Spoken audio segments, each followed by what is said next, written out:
मोदी शहांना झोप लागू देणार नाही, राजीनामे द्यावेच लागणार, राहुल गांधी। नरेंद्र मोदी अपना इस्तीफा नहीं देंगे, अमित शाह नहीं हटेगा, उस दिन तक नरेंद्र मोदी और अमित शाह नहीं सो पाएंगे।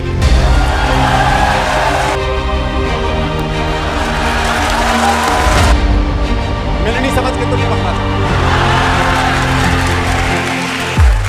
पंतप्रधान नरेंद्र मोदी आणि केंद्रीय गृहमंत्री अमित शाह जोपर्यंत आपल्या पदांचा राजीनामा देत नाहीत तोपर्यंत आम्ही त्यांना शांतपणे झोपू देणार नाही, असा घणाघाती इशारा काँग्रेस नेते आणि लोकसभेतील विरोधी पक्षनेते राहुल गांधी यांनी सत्ताधाऱ्यांना दिलाय। राहुल गांधी यांनी आपल्या संपूर्ण पत्रकार परिषदेत केंद्र सरकारच्या आर्थिक धोरणांवर, देशात सातत्यानं वाढत्या बेरोजगारीवर, सर्वसामान्यांचे कंबरडे मोडणाऱ्या महागाईवर आणि विविध कथित भ्रष्टाचार प्रकरणांवरून कडाडून टीका केली आहे। त्यांनी संसदेच्या सभागृहापासून ते देशातील प्रत्येक रस्त्यापर्यंत सरकारला पूर्णपणे घेरण्याची रणनीती आखली असून विरोधकांची ही वज्रमूठ आता मोदी सरकारला सळो की पळो करून सोडणार असल्याचं त्यांनी अत्यंत स्पष्ट शब्दात जाहीर केलंय। त्यामुळे राहुल गांधींना पप्पू म्हणून चिडवणारं भाजपच आता हतबल दिसायला लागलंय। राहुल गांधींचा आक्रमक बाणा दाखवणारा हा व्हिडिओ पाहूयात। नमस्कार, मी स्नेहल चौधरी, आपण पाहत आहात LS मराठी। राहुल गांधी अलीकडे रोस्ट मोड मध्ये आहेत।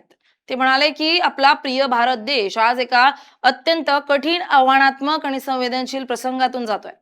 देशातील तरुण शेतकरी, महिला, कामगार आणि मध्यमवर्गीय लोक केंद्र सरकारच्या चुकीच्या भांडवलदार आणि धार्जिण्या आणि हुकुमशाही धोरणांमुळे पूर्णपणे त्रस्त झालेत। आज देशातील करोडो तरुणांच्या हाताला कोणतंही काम उरलेलं नाहीये। महागाईने देशातील प्रत्येक गरीब आणि मध्यमवर्गीय कुटुंबाचं बजेट पूर्णपणे कोलमडून टाकलंय। दुसरीकडे देशातील अत्यंत महत्वाची, ऐतिहासिक आणि मोक्याची संसाधनं केवळ काही मोजक्या आणि पंतप्रधानांच्या मर्जीतल्या उद्योगपतींच्या फायद्यासाठी कवडीमोल भावानं विकली जात आहेत। अशा अत्यंत भयानक परिस्थितीत देशातील मुख्य विरोधी पक्ष म्हणून शांत बसणं, गप्प राहणं किंवा केवळ औपचारिकता म्हणून विरोध करणं हे देशाशी आणि देशातील कोट्यावधी जनतेशी प्रतारणा करण्यासारखं आहे। म्हणूनच आम्ही आता केवळ संसदेतच नाही तर देशातील प्रत्येक गल्लीत, प्रत्येक रस्त्यावर उतरून या अन्यायाविरुद्ध आणि दडपशाही विरुद्ध आवाज उठवणार आहोत।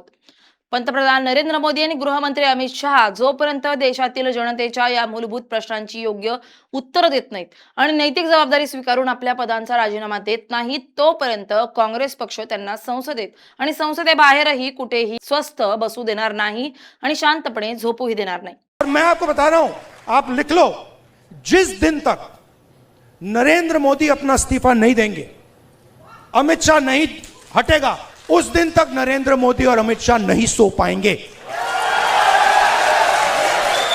उनको हम जगा के रखेंगे, पूरी रात जगा के रखेंगे, जब तक वो कोलैप्स करके कहें कि भैया ये हमारी बस की नहीं है, माफ करो, छोड़ दो हमें। राहुल गांधी फक्त एवढ्यावरच थांबले नाहीत तर त्यांनी मोदींच्या परदेश दौऱ्यावर बोलताना स्टेजवरच एका व्यक्तीला मिठी मारली। मोदी बाहेरच्या देशातील नेत्यांना फक्त मिठ्या मारतात, त्यांना तेच परराष्ट्र धोरण वाटतं असा ठोला त्यांनी लगावलाय। कि फॉरेन पॉलिसी इज दिस।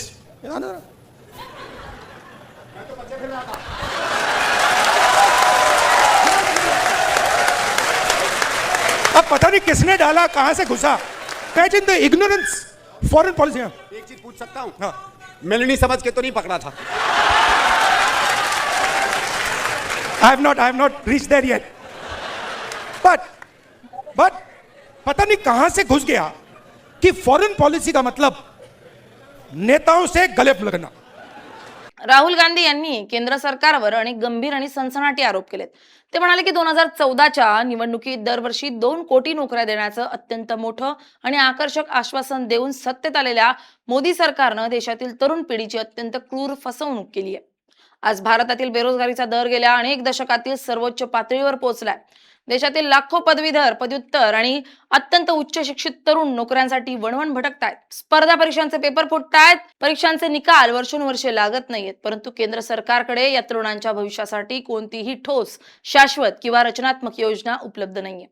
सरकारी क्षेत्रातील कायमस्वरूपी नोकऱ्या अत्यंत पद्धतशीरपणे सातत्यानं कंत्राटी पद्धतीवर आणल्या जात आहेत किंवा विविध सार्वजनिक क्षेत्रांचे खासगीकरण करून त्या पूर्णपणे नष्ट केल्या जात आहेत।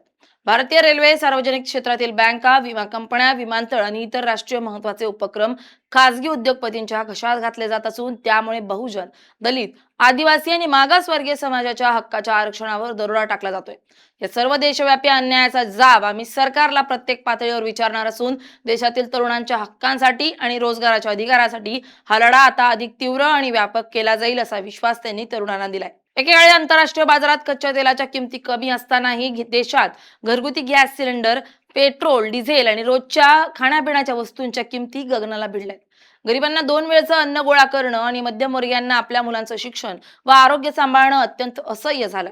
देशातील सर्वसामान्य जनता महागाईच्या आणि करांच्या प्रचंड ओझाखाली होरपळत असताना दुसरीकडे पंतप्रधान मोदींच्या अत्यंत मर्जीतले आणि खास असलेले काही मोजके उद्योगपती जगातील अब्जाधीशांच्या यादीत सातत्यानं वरचं स्थान पटकावतात. त्यांची संपत्ती दिवसाला हजारो कोटींनी वाढते. संपूर्ण देशाचा पैसा महागड्या वस्तूंच्या माध्यमातून सक्तीनं काढून थेट कॉर्पोरेट कंपन्यांच्या आणि उद्योगपतींच्या तिजोरीत भरला जात असल्याचा थेट आरोप त्यांनी केला. काँग्रेस पक्ष या संघटित आर्थिक लुटीच्या विरोधात संपूर्ण देशामध्ये एक अभूतपूर्व आंदोलन उभं करणार असून देशातील प्रत्येक गावात, तालुक्यात आणि शहरात जाऊन या सरकारचा हा भांडवलदार दार्जिना खरा चेहरा पूर्णपणे उघडा पाडणार असल्याचं त्यांनी स्पष्ट केलंय. राहुल गांधी यांनी आपल्या पत्रकार परिषदेत केवळ आर्थिक मुद्द्यांवरच भर दिला नाहीये, तर केंद्रीय तपास यंत्रणांच्या कथित गैरवापराचा मुद्दाही आक्रमकतेनं उपस्थित केलाय. अंमलबजावणी संचालनालय अर्थात ईडी, केंद्रीय अन्वेषण ब्युरो म्हणजे सीबीआय आणि प्राप्तिकर विभाग म्हणजेच आयटी या देशातील स्वायत्त मानल्या जाणाऱ्या संस्थांचा वापर केवळ राजकीय विरोधकांना घाबरवण्यासाठी, त्यांचा आवाज दाबण्यासाठी आणि विरोधी पक्षांची लोकशाही मार्गाने निवडून आलेली सरकारे पाडण्यासाठी करत असल्याचा गंभीर आरोप त्यांनी केलाय. ते म्हणाले की आज देशातील लोकशाहीच्या सर्व महत्वाच्या स्तंभांवर, मग ती न्याय व्यवस्था असो, निवडणूक आयोग असो की माध्यम क्षेत्र असो, सर्वच ठिकाणी हुकुमशाह पद्धतीने ताबा मिळवण्याचा प्रयत्न केला जातोय. परंतु सत्ताधाऱ्यांनी एक गोष्ट नीट लक्षात ठेवावी की आम्ही त्यांच्या या कोणत्याही धमक्यांना, खोट्या गुन्ह्यांना आणि केंद्रीय यंत्रणांच्या दबावाला कधीही बळी पडणार नाही. मोदी आणि शहा यांनी आपल्या सत्तेचा आणि यंत्रणांचा कितीही अमानुष वापर करून दबाव आणण्याचा प्रयत्न केला तरी काँग्रेस पक्ष कधीही मागे हटणार नाही. उलट अधिक ताकदीनं, नव्या ऊर्जेनं आणि हिंमतीनं देशातील सामान्य जनतेच्या पाठीशी ठामपणे उभा राहील असा निर्धार त्यांनी व्यक्त केलाय. देशाचा कणा असलेल्या शेतकऱ्यांच्या प्रश्नांवर बोलताना राहुल गांधी यांनी केंद्र सरकारच्या एकूणच भूमिकेवर आणि शेतकरी विरोधी धोरणांवर तीव्र शब्दात नाराजी व्यक्त केली आहे. दिल्लीच्या सीमांवर झालेल्या ऐतिहासिक शेतकरी आंदोलनाचा संदर्भ देत ते म्हणाले की शेकडो निष्पाप शेतकऱ्यांच्या बलिदानानंतर आणि त्यांच्या अभूतपूर्व संघर्षानंतर पंतप्रधान मोदींना झुकून ते 3 वादग्रस्त काळे कृषी कायदे मागे घ्यावे लागले खरे, परंतु आंदोलन मागे घेताना शेतकऱ्यांना दिलेली किमान आधारभूत किमतीची अर्थात MSPची कायदेशीर हमी देण्याचे आश्वासन सरकारनं अद्यापही पूर्ण केलेलं नाही. ती केवळ एक निवडणूक आश्वासन ठरले आहे. आज देशातील बळीराजा, देशाचा शेतकरी अत्यंत भीषण कर्जबाजारीपणामुळे, निसर्गाच्या लहरीपणामुळे आणि सरकारच्या चुकीच्या धोरणांमुळे आत्महत्या करण्यास प्रवृत्त होतोय. शेतकऱ्यांच्या शेतीमालाला बाजारात योग्य भाव मिळत नाहीये, तर दुसरीकडे शेतीसाठी लागणारी रासायनिक खतं, औषधे आणि बियाण्यांच्या किमती सातत्यानं वाढवून शेतकऱ्यांची आर्थिक कोंडी केली जाते. काँग्रेस पक्ष देशातील अन्नदात्याच्या, शेतकऱ्याच्या पाठीशी ठामपणे उभा आहे आणि जोपर्यंत देशातील प्रत्येक लहान मोठ्या शेतकऱ्याला त्याच्या घामाचे योग्य दाम मिळत नाही आणि MSPची कायदेशीर हमी देणारा कायदा संसदेत मंजूर केला जात नाही, तोपर्यंत आमचा लढा अखंडपणे सुरूच राहील असा ठाम विश्वास त्यांनी देशातील शेतकरी वर्गाला दिलाय. राहुल गांधींच्या पत्रकार परिषदा आजकाल खूप चर्चेचा विषय ठरतात, कारण ते थेट प्रेझेंटेशन देत सरकारच्या दाव्यांची आणि कामांची चिरफाड करतात. त्यामुळे तेच भाजपासाठी आता अडचणीचं ठरू लागलंय. Bureau report, LS Marathi.